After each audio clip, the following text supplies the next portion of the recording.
Hey there everybody, welcome to Crappy Reviews, where the reviews are crappy, and it's home of No Rules Reviews, and this is a Throwback Thursday review. This is a review that I did last March that got a lot of hate and attention. I'm re-uploading it as a Throwback Thursday. It's Knack. It still sucks.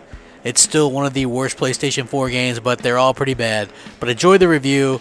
It's a big steamy pile of shit. Don't buy the game, but enjoy the review. It's fun, and this was always a controversial review, and it's getting posted back up. So enjoy, rate, comment, subscribe, all that shit. No Rules Reviews.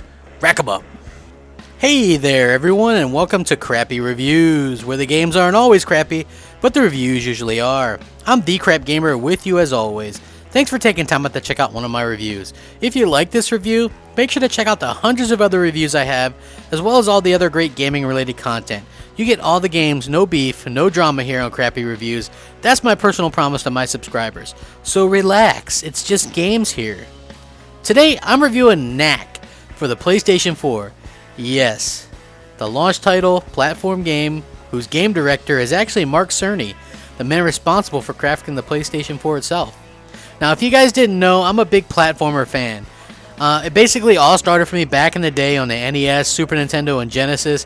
Those were the main types of games we all played, platformers. And although we don't actually see a lot of platformer these days, you'll almost always find me on one when they do come out. Back when the PS2 was real popular, you know, I was always playing like the Jak and Daxter series, Sly Cooper. You know, I really enjoy those games. Even like Crash Bandicoot came out on the PS1, that changed my life. You know, I was blown away by it. You know, I love platform games. Graphically, though, I was a bit let down by what Knack was trying to do. It's a pretty game, but it doesn't scream next generation to me. Although it was a launch title, so that much of it is forgiven, I guess. I just don't understand some of the choices for the game. There's a ton of rock detail and textures, but the enemies completely disappear from the screen. If you're trying to show off your new hardware, why do some of these weird things? You know, and the static camera is definitely something that dates the game in my opinion, because, you know, it's 2014 when this game came out, or 2013. We're now in 2015. There's no reason for that.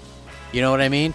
Knack has a skill that allows him to incorporate ice, metal, and other substances into his body, giving him new abilities from level to level. But to be honest, it almost plays like a kiddie version of God of War. There's a lot of similar elements, and it's definitely a game that has a learning curve too. Obviously, it was made for families to play, but there's difficulty spikes that are pretty unforgiving throughout the game, or at least I suffered them. Knack grows in size in the game, but it never really seems to matter. Even when you grow, you don't seem to really feel any tougher or bigger. It's a weird situation for a game when you grow to the size of King Kong and still feel as though if you're 4 feet tall. Now the story is kind of generic as well, which isn't surprising for a platformer. There's this doctor and he studied ancient relics from a lost civilization, and he's found a way to bind these relics together to give them consciousness, and we get Knack, a creature with some mysterious powers. Now he can incorporate more relics into his body as he finds them, which allows him to transform from a 4-foot tall creature into a gigantic wrecking machine. Now this doctor believes that Knack will be an asset in his war against goblins. How generic can you be? But man ends up being the greater threat, just like real life. Ain't that always how it is? All in all, Knack is a letdown. I don't feel too bad about it though, because it only cost me $10. Now, if you own a PS4 and can find it for that price, go for it. Otherwise, it's strictly rental material. Knack gets a below average 5 out of 10. Please remember to comment, rate, subscribe, and rack 'em up. Thanks for watching, guys. Crapgamer, out.